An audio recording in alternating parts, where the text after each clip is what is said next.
part 2 of how we can dress a little bit more in an old money way, but make sure that we're appropriately dressed for each occasion that we find ourselves in. In the last video, we discussed what is appropriate to wear to job interviews, backyard barbecues, social gatherings that are a little bit more casual, and then some like a backyard barbecue that is super casual if it is out at someone's home, but we don't want to show up in such a casual way that it's inappropriate. I'm really hoping that in today's video and the previous one, it showed you that you can really have an old money aesthetic no matter what the situation you find yourself in, that doesn't look like you are wearing a costume because you've picked out items that are appropriate for the event or the engagement that you're attending. So let's talk about the moment in life where you're about to meet that important person. You're about to be introduced to someone really important, perhaps a boss or a partner or your partner's parents. Well, again, I think it's important to understand where this setting is and who is it that you're meeting. I'm finding if it is a family member, perhaps you're meeting your partner's parents or aunts and uncles for the first time, usually going with something that, I don't want to say your Sunday best, but something that you might wear to a bridal shower, something that you might wear out to church even, something that is a little bit more modest but feminine and sweet and appropriate. I'm loving coastal grandmother that is trending right now because I feel like depending on your aesthetic, you can definitely take design elements from the coastal grandmother aesthetic and wear it for such occasions. Obviously, every family is a little bit different, but typically when we go around family members, we're not going to have strong cleavage, we're not going to wear something too short, and we're also not going to wear something that is too trendy. Although if you're watching this channel, I think that trendy isn't going to be a part of your vocabulary anyways. Obviously, if you are meeting your top boss or something like that, that is where you're going to want to make sure that you're adhering to maybe your professional or corporate dress codes so you're not being too informal with this new person that you're being introduced to. Now, the next thing that you're going to want to ask yourself is if you're meeting these people in the daytime or the nighttime, because that will also dictate what you are wearing and how. Lastly, you're going to want to consider the venue. If you are going to a garden, that is going to dictate what you are wearing. You might want to bring something, if you are wearing a dress, I love dresses, you might want to wear something that you can put something on top of that in case it does get a bit breezy. The important introduction is slightly more formal. A daytime example, let's say you arrive to meet your boyfriend's parents for the first time. You've dressed in a clean, modest, and fairly traditional dress or blouse and skirt, with a sweater and some pumps. That's a good start. It's an appropriate ensemble for the venue, whether it be a residence, restaurant, or country club. You've dressed to be considerate of your boyfriend who's nervous as a long-tailed cat in a room full of rocking chairs. You're also conveying respect to his parents who may become members of your family in future.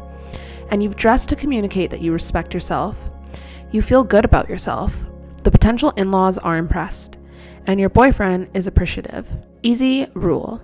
Say to yourself, if the situation were reversed, how would I like someone to dress or behave for me? So the next event that I think we can look at, the next social scenario that I think we can look at when we're looking at how to dress is the evening out.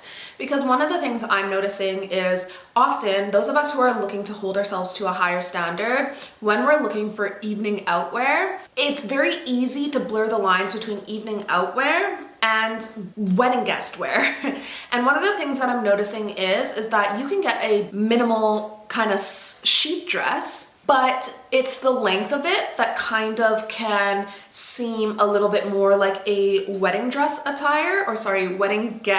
dress attire and a night out. So if you're looking to dress appropriately leveled up, old money on your night out, think sleek and minimal. This is one of the reasons I'm really liking silk dresses that are just really minimal that I can dress up with my hair and my accessories. You're also going to want to be mindful of the handbag that you bring with you.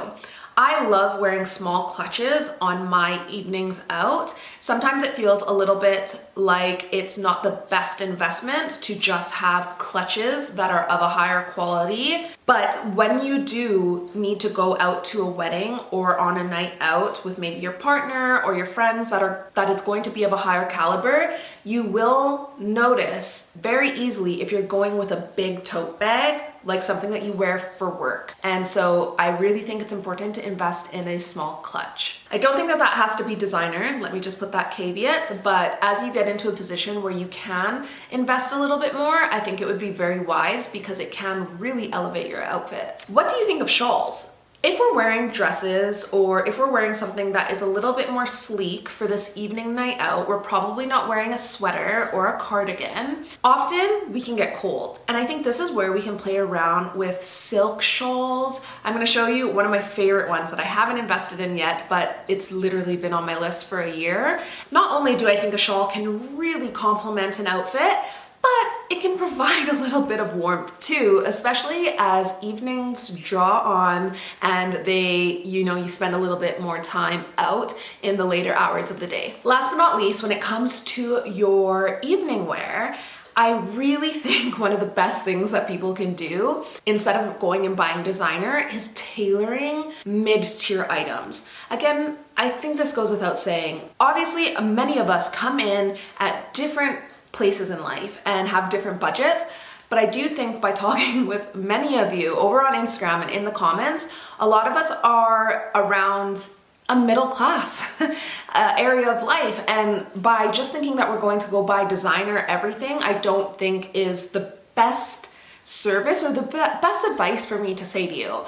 But I think if you go and you buy something mid-tier and you go and get those items tailored, it can make it look so much higher end and make it look like it's made for you. Now, I have this dress right here that it was sent over to me from Chi Chi London, and I wore it to a award ceremony last year and I absolutely loved it. But I do think that if I had got it tailored and made it more into a midi dress, I think it would have been a lot more appropriate for the event, because truth be told, this was a wedding guest dress or a bridesmaid dress. And I think if you're looking for something that is a little bit nicer to go out on an evening out with, if you look for bridal or bridesmaid dresses and then go get them tailored, chef's kiss. It will look so beautiful, but it will look appropriate for the evening out that you're wearing it to. The evening out might be dinner at a restaurant, cocktails on the town, or a simple, elegant dinner party at a residence. This calls for the simple black dress. Simple does not mean dowdy or boring. The dress should flatter you. If well made and well tailored, it will serve you well for years and never go out of style. Not too low cut in the front and not too short in length, please. Accessories may include a cozy shawl, colorful scarf, classic clutch, grandmother's pearls, or a single great piece of jewelry. Last but not least, let's talk about sporting events, because in one of my previous videos where I was talking about how the tweed can look a little bit like a costume, this is the biggest giveaway that somebody is into an old money aesthetic, but not necessarily into the true timeless, classy old money style. And the biggest giveaway is when you're wearing an outfit or a piece of an outfit that isn't appropriate for the event. I feel like I've said this so many times in the last two videos, but this is when we can see someone, perhaps they're out and about in town and they are wearing a tennis outfit and they're not going to play tennis. Wear outfits that are for the occasion or the sporting event that you're at. So let's go into equestrian style. I never knew the term jodhpurs. I knew the look, but it was when Lydia Millen came out with a collection with Karen Millen, I think back in autumn 2021, and she had a set of jodhpurs. And I am kicking myself that I didn't pick those ones up because I like the equestrian look, but it doesn't look appropriate to be wearing full jodhpurs if you're not going to get on the back of a horse. And so really jodhpurs, they are going to be like a skinny pair of pants, but they are higher waisted. But if you are looking at the equestrian jodhpurs, they are going to have the suede and they're going to have the ribbing on the inside of the thighs that would help you stay on the horse a bit more. I bought a pair not realizing that, and I'm struggling to find a pair of jodhpurs now, or jodhpurs, that can give me me that vibe, but isn't actually the equestrian jodhpurs. So think of if you're going to a event that maybe there is going to be horse racing and you want to give a nod to that style, I think you can play with that a little bit more.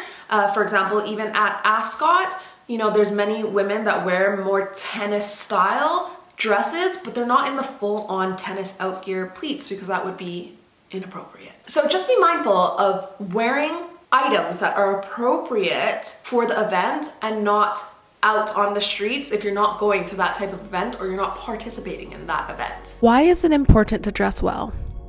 Because you want your appearance to make a positive contribution to your image, not be negative or a distraction.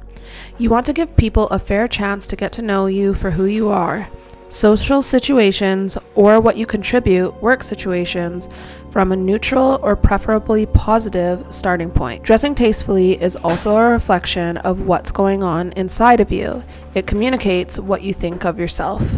Anyways, ladies, I hope you have enjoyed the last few videos about fashion. We're going to talk about it a little bit more in the next video. I hope you will subscribe and join me.